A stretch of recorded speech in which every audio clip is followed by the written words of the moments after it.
Hello, I'm Mark Anderson.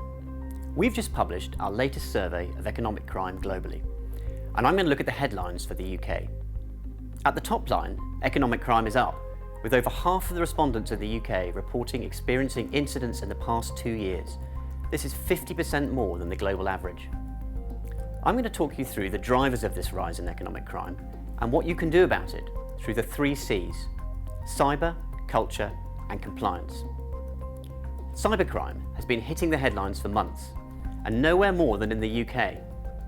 Quite apart from the financial cost, cyber attacks can bring down businesses and have the ability to undermine brands.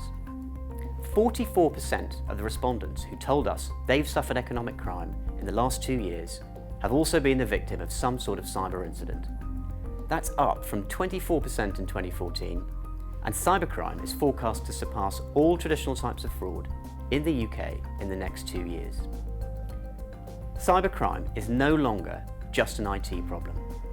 It's now a major business disruption risk and has to be managed accordingly, with active oversight from the board, effective risk and crisis planning, and experienced cross-functional teams that can swing into action quickly if an incident occurs.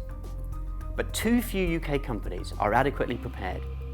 Only 43% had a fully operational response plan in place, and only 25% of boards actively oversee it. This needs to change, and change fast.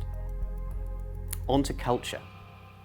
This year's survey results prove that even the best and most rigorous compliance program will fail if your company's culture allows or accepts wrongdoing. Nearly a third of all frauds are committed solely by staff, and many more, including cybercrime, involve collusion with external perpetrators.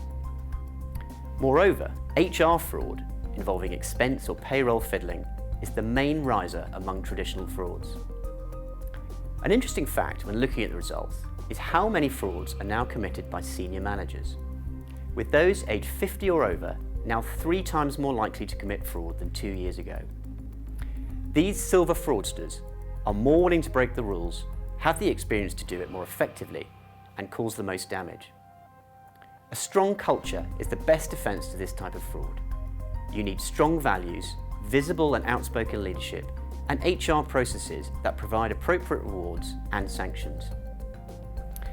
And finally, a word on compliance.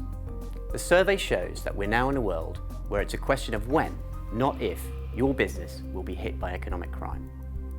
The risks are not just increasing, but they're becoming more complex, and the regulatory burden is growing too. In the face of this, nearly half of our survey respondents have increased their compliance spend in the last 2 years, many of them in financial services. But this investment has to be spent wisely and in the right areas. This includes new skills and capabilities, better implementation, particularly training and communication in higher risk areas of the business, and technological tools that can handle vast amounts of data and proactively detect and prevent crime. Our survey shows that too few companies are using these new techniques or focusing their resources effectively on the higher risk areas of their business. So, cyber, culture, and compliance. We're helping our clients address these issues, manage their risks, and protect what matters most. To see how economic crime is affecting your organisation, visit our website or talk to your PwC contact.